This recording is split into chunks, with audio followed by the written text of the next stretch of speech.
কষ্ট কি জিনিস কেউ বুঝতো না। আমরা রাতকে ঘুম নাই, মনের শান্তি নাই, খিতা হয়ে গেলাম, কিলা হয়ে গেলাম। 12টা ভার আমি ফাঁসি চাই, আর কোনটা না হয় আমরা বিচারটা চাই, নতুবা আমরা অল ফ্যামিলির এইভাবে মর্মান্তিকভাবে আহত করা হোক। তারা আক্রমণ করছে, তাদের গাড়ি লুট করছে আমরা চোখের সামনে। আমার ভাইটার বিচার চাই, আর কিচ্ছু চাই না। কিতা হয়েছে রে বাবা আমি জানি না। আমার বাচ্চারে মারিয়া খুন করে লিছে না, আমি কিচ্ছু চাই না। আদালত কাছে আমি বিচার চাই। আমার বাচ্চার অত মারি মারলে একটা বাচ্চা ধরলেন, আমার বাচ্চার টাকা টুকা সব তালিয়া গেছে। আমার বাচ্চারে মারিয়া সাইডকু বাচ্চা আমার আসামি মার্ডার করে লিছে। সারা উসমানিত ভর্তি আসলে এখনো আনছি। দোকান থেকে 1 মিনিটের ভিতরে কত এসরো আয় হই থাকে। এখনো তো বাংলাদেশের মাঝে কিছু না কিছু মানুষ আছে, অবশ্যই আছে বালা মানুষ, বাদ মানুষ। আর আপনি আমার ফ্যামিলি আমার অল বাইয়েন্টর সম্বন্ধে একটু জাস্টিফাই করুক। আমরা মিথ্যা মাত্রা, আমরা সত্য মাত্রা। আসলে আমরা খুব দুর্বল হয়ে গেছি, কোনো বিচার পাইলাম না। আমরা অশান্তির মাঝে আছি, আর কি তা বুঝাইতাম। আর আমার বাসা তো গিয়ে তার আক্রমণ করে আমার ভাই সবাই রাস্তা ব্যবহার হইতে তার গাড়ি আটক করিয়া তার অতটুক করিয়া গেছে। হয় আমরা বিচারটা চাই, নতুবা আমরা অল ফ্যামিলির এইভাবে মর্মান্তিকভাবে আহত করা হোক। আমরা ওটাই দাবি, আর কিছু দাবি নাই। যেহেতু যে দেশ জামিন ফাইলায় আসামি হলে, এই দেশে তো আর কিতা কইতাম।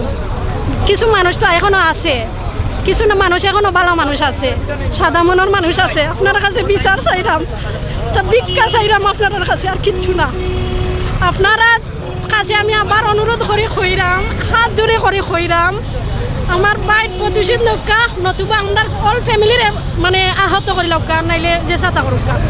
আমরা ওটা বারবার চাইলাম, এটা ফ্যামিলির কষ্ট কি জিনিস কেউ বুঝতো না। আমরা রাতকে ঘুম নাই, মনের শান্তি নাই, খিতা হয়ে গেলাম, কিলা হয়ে গেলাম। অল ফ্যামিলি সব পাগল, নিজে নিজে কই আমরা খিতা হয়ে গেলাম। কিন্তু আপনার কাছে আমি বারবার করলাম, অনুরোধ চাইলাম। আমার 4টা বাইরে আহত করা হয়েছে। 12টা ভার আমি ফাঁসি চাই, আর কোনটা না যারা আমার ইচ্ছা করছিল আমার অতটুক ক্ষতি করে গেছিল। আমার বাচ্চার নিরীহ আপনারা সবাই খবর লো। আমার বাচ্চার কোনোদিন কোনো কারোর লাগে মায়ের বাড়িতে জীবনে করছে না। আমার বাচ্চার ধরে অতটুক থেকে অতটুক খানে করলা তারা ফাঁসি চাই। আর 3জনের আসামি আবার পুলিশে ধরে না, 3জনের ইয়ে হারছে, জামিন হয়ে গেছে। আমার বিচার ছাড়া আবার কোনটা মামলা হয়েছে, আসামি ধরার আগে আমার 3জনের জামিন হয়ে আসছে। আমি বিচার চাই রে বাবা, আমি আদালত কাছে বিচার চাই, আর কিছু চাই না। আমার ভাইটার বিচার চাই, আর কিচ্ছু চাই না, আর কিচ্ছু চাই না।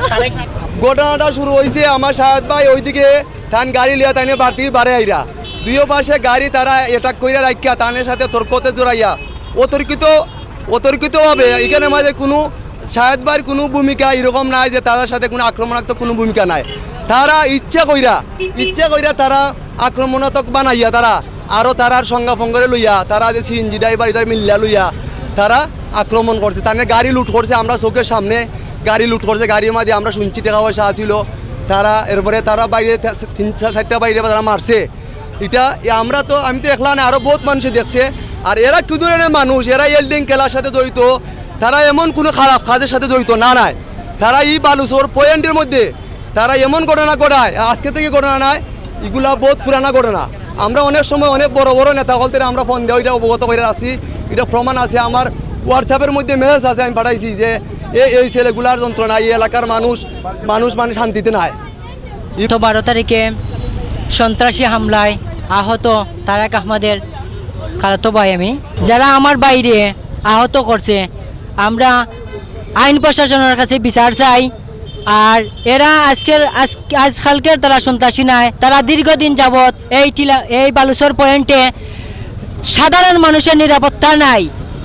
আমি নগর পিতার কাছে আকুল আবেদন করব যে সাধারণ মানুষ বা ছাত্রছাত্রী কিভাবে আমরা এই বালুচর পয়েন্টে চলবো, কারণ আমাদের নিরাপত্তা নাই। এই যে একটা ঘর আছে, এই যে দোকান যেটা আছে, এটা হচ্ছে গিয়ে তারার অস্ত্র জমাকারীর প্রধান কারিগর। এখান থেকে তারা বিভিন্ন সময় বিভিন্ন অস্ত্র দিয়ে জনসাধারণকে আতঙ্কর একটা মোকাবেলা করে। কোনো মানুষ জনসাধারণ একটা কথা বললে হয় না, তাৎক্ষণিকভাবে তারা ছুরি, চাইনিজ কুড়াল, বিভিন্ন ধরনের অস্ত্র সামগ্রী নিয়ে আসে। আইনের প্রশাসনের কাছে আমরা কঠোরভাবে বিচার চাই।